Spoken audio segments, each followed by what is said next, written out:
Hello friends, welcome to everyone. देखिए, हम लोग प्रीवियस वीडियो में जो पढ़े रहे हैं लैप्लास इन्वर्स, उसी का एक अलग टाइप का थर्ड टाइप का लैप्लास इन्वर्स का क्वेश्चन है। इसको सॉल्व करना है हमको। ये दिया हुआ है fs = 3s² + 8s + 8 by s into s² + 4s + 8। अब पहले से तो हम लोग ऐसा करते थे कि ये फैक्टर फॉर्म में नहीं रहता था, तो फैक्टर फॉर्म में उसको तोड़ करके और फिर पार्शियल फ्रैक्शन तोड़ते थे। न्यूमरेटर टर्म में कुछ भी रहे उससे दिक्कत नहीं है, हमको न्यूमरेटर से प्रॉब्लम नहीं है। हमको डिनोमिनेटर वाले टर्म को देखना है पार्शियल फ्रैक्शन तोड़ने के लिए कि वो फैक्टर फॉर्म में होना चाहिए। तो फैक्टर फॉर्म में यदि हम इसको तोड़ें तो ये फैक्टर फॉर्म में नहीं आएगा, फैक्टराइज नहीं होगा, क्योंकि ये किसका है, क्वाड्रेटिक इक्वेशन है। और ये क्वाड्रेटिक इक्वेशन ऐसा है जिसका जो डी होगा विवेचक वो लेस देन 0 होगा, नेगेटिव होगा। इसलिए इसका फैक्टर अगर जो तोड़ें तो इमेजिनरी टर्म आएगा। तो इमेजिनरी टर्म आएगा तो उसके लिए हमको क्या करना है, उसके लिए पार्शियल फ्रैक्शन तोड़ने का ये रूल है कि इसको लिखेंगे हम 3s² + 8s + 8 by s into s² + 4s + 8। इतना जो दिया हुआ है वो तो लिख लेंगे पहले। उसके बाद हम क्या करेंगे, एक टर्म ये है s, तो इसके लिए हम लिखेंगे a/s प्लस। अब ये फैक्टर नहीं टूटने वाला हो तो इसके लिए क्वाड्रेटिक इक्वेशन के लिए डायरेक्ट हम लिखते हैं bs + c, यानी दूसरा जो लिखाएगा वो bs + c। अब ये कोई ज़रूरत नहीं है कि bs + c ही लिखाएगा, जितना है a आया है आगे b भी आ जाता तो हम cs + d भी लिखते हैं, या फिर हम कहें ds + e भी लिखें। यानी हमको ध्यान रखना है कि एक कोफिशिएंट लिखना है कांस्टेंट के साथ मल्टीप्लाई करके s के साथ, और एक कांस्टेंट को अलग लिखना है। और जितना भी क्वाड्रेटिक इक्वेशन है उसको डायरेक्टली लिख देना है s² + 4s + 8। That means simple जो टर्म रहता था लीनियर टर्म, उसके लिए तो सिर्फ एक कांस्टेंट लेते थे, लेकिन क्वाड्रेटिक इक्वेशन के लिए क्या लेना है, bs + c, यानी एक कांस्टेंट को s के साथ मल्टीप्लाई में और प्लस में एक दूसरा कांस्टेंट डायरेक्टली लेना है इंडिपेंडेंट, कोई वेरिएबल के साथ मल्टीप्लाई में नहीं, और पूरी तरह से डायरेक्टली लिख देना है हमको क्वाड्रेटिक इक्वेशन। अब इसके बाद क्या कर सकते हैं, इसके बाद हमको a, b और c का वैल्यू कैलकुलेट करना होता है। तभी हम क्या करेंगे, a, b, c का वैल्यू निकलेगा तब हम निकालेंगे इसका लैप्लास इन्वर्स। तो इसके लिए अब हम क्या करते हैं कि सबसे सिंपल तरीका है इस तरह के क्वेश्चन को सोल्व करने का, a, b, c का वैल्यू निकालने का, कि आप इसका मतलब फ्रैक्शन का एडिशन कर दीजिए। तो एलसीएम लेंगे तो s इंटू s² + 4s + 8 होगा, और ये मल्टीप्लाई हो, ये कैंसिल आउट होगा तो यहाँ बचेगा कितना, as² + 4as + 8a। ये पूरा टर्म से इसमें a में मल्टीप्लाई कर दिए, प्लस ये इससे इसमें डिवाइड करेंगे तो ये कैंसिल आउट हो जाएगा, s बचेगा। तो यहाँ पे कितना हो जाएगा, bs² + cs, bs² + cs होगा। अब इसके बाद क्या करना है, इधर में क्या टर्म बचा था, इतना इक्वल टू लिखे हैं। अब हमको कोफिशिएंट बराबर करना है, यानी कंपेयर करना है s² का कोफिशिएंट, s का कोफिशिएंट, फिर कांस्टेंट टर्म को और कोफिशिएंट को बराबर करके a, b और c का वैल्यू हमको निकालना है। यदि इधर कोफिशिएंट नहीं रहेगा तो उसका वैल्यू 0 होगा। तब इसके लिए क्या करते हैं, सबसे पहले s² वाला को एक जगह कर देते हैं। तो s² जब कॉमन लेंगे तो बचेगा a + b इंटू s²। देखिए यहाँ से as² और प्लस bs², दोनों को s² कॉमन लिए तो a + b बचा, प्लस s वाला टर्म कहाँ कहाँ है, देखिए 4a और यहाँ c में, तो s कॉमन लेंगे तो बचेगा 4a + c into s, plus constant term है 8a। इतना को लिख दिया अरेंज करके, और बाय नीचे में है s इंटू s² + 4s + 8 लिखें। ये कितना बराबर आया है, ये आया है 3s² plus 8s plus 8 by s into s² plus 4s plus 8 बराबर आया है। तो ये अब जब हम कंपेयर करेंगे तो सबसे पहले ये डिनोमिनेटर टर्म से पूरा ये डिनोमिनेटर वाला कट जाएगा और जो बचेगा उसको अब कंपेयर कीजिए। लिखेंगे by comparing the coefficient of each term, यानी प्रत्येक टर्म के कोफिशिएंट को हम कंपेयर करेंगे। तो प्रत्येक टर्म के कोफिशिएंट को कंपेरिजन करने के बाद कितना आएगा, लिखेंगे comparing the coefficient of each term. तो सबसे पहले हम एक एक करके कोफिशिएंट को कंपेयर करेंगे। यहाँ से देखिए, इधर कांस्टेंट टर्म है 8a, इधर कितना है 8 है। पहले कांस्टेंट टर्म को कंपेयर कर लें तो हम लिखेंगे 8a बराबर 8 आएगा, 8a बराबर a, तो a इज इक्वल टू कितना हो जाएगा 1। कांस्टेंट टर्म को इधर कांस्टेंट टर्म से मल्टीप्लाई कंपेरिजन कर दिए तो आ गया a का वैल्यू निकल गया। अब फिर इसका कंपेरिजन कीजिए, s² का कोफिशिएंट इधर a प्लस b है, लेकिन इधर s² का कोफिशिएंट 3 है। तो हम लिखेंगे a plus b is equal to 3। अब यहाँ से b इज इक्वल टू लिखेंगे तो 3 माइनस a होगा, तो 3 माइनस a का वैल्यू 1, यानी b का वैल्यू 2 आ गया। अब फिर एक और कोफिशिएंट बराबर करना रह गया है, वो है s का कोफिशिएंट। तो s का कोफिशिएंट कितना है, इधर है s का कोफिशिएंट 4a प्लस c और इधर s का कोफिशिएंट है 8, तो 4a प्लस c बराबर 8 हो गया। यहाँ से c का वैल्यू निकालेंगे तो 8 माइनस 4a होगा, 8 माइनस 4 इंटू a का वैल्यू 1 है, तो 4 आ जाएगा, c का वैल्यू 4 आ जाएगा। तो इस तरह से कंपेरिजन करके हम a, b और c का वैल्यू कैलकुलेट कर लिया। अब इसके बाद a, b और c का वैल्यू जब कैलकुलेट हो गया तो जो मेन फंक्शन था fs इक्वल टू, उसमें a, b और c का वैल्यू पुट कीजिए और पुट करने के बाद उसका लैप्लास इन्वर्स निकालें।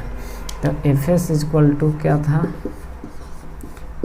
fs इक्वल टू क्वेश्चन था हमारा, वो था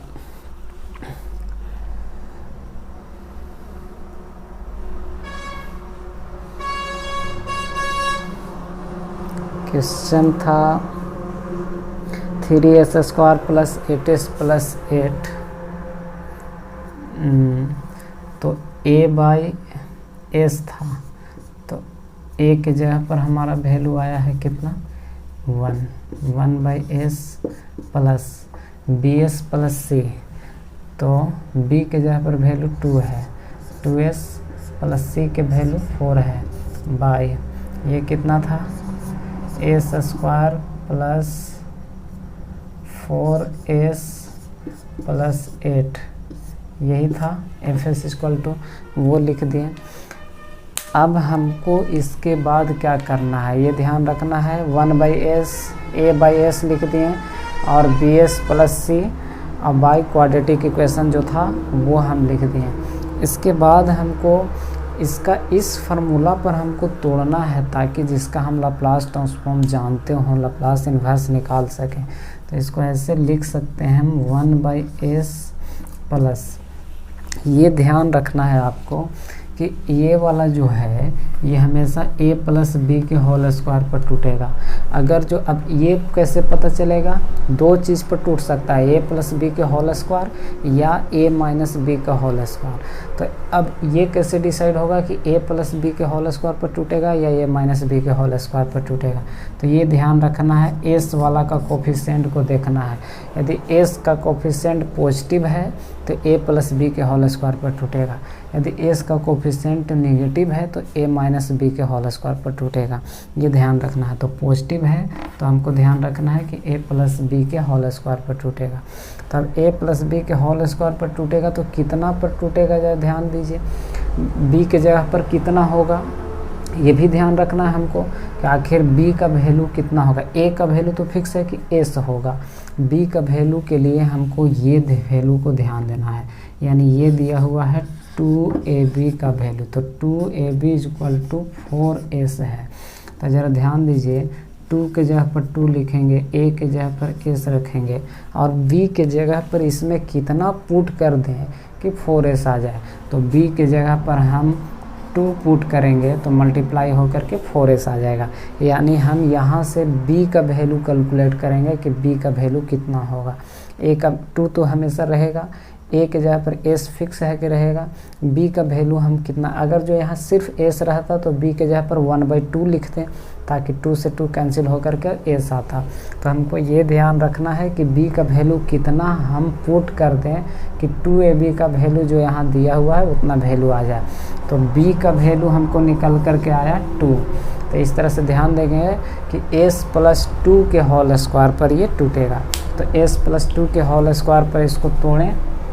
अब तोड़ने के लिए क्या करेंगे, ऊपर जो टर्म है उसको ऐसे ही लिखने देते हैं 2s + 4 बाई, इसको s + 2 के होल स्क्वायर पर तोड़िएगा तो a² + b स्क्वायर यानी 2 का स्क्वायर प्लस 2ab। तो 2ab का वैल्यू तो ये खुद है 4s।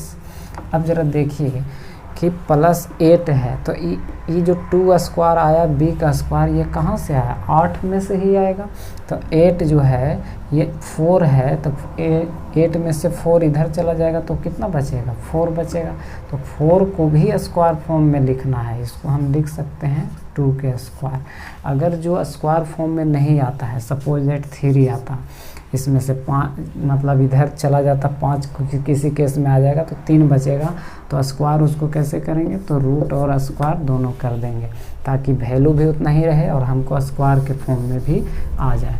लेकिन यहाँ 4 आ रहा था तो 2 का स्क्वायर टूट सकता है, इसलिए 2 का स्क्वायर लिख दिए।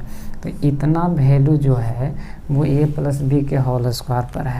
अब इस तरह से तोड़ने के बाद हमको जो है अब आसानी से हम लाप्लास इन्वर्स निकाल सकते हैं इसका।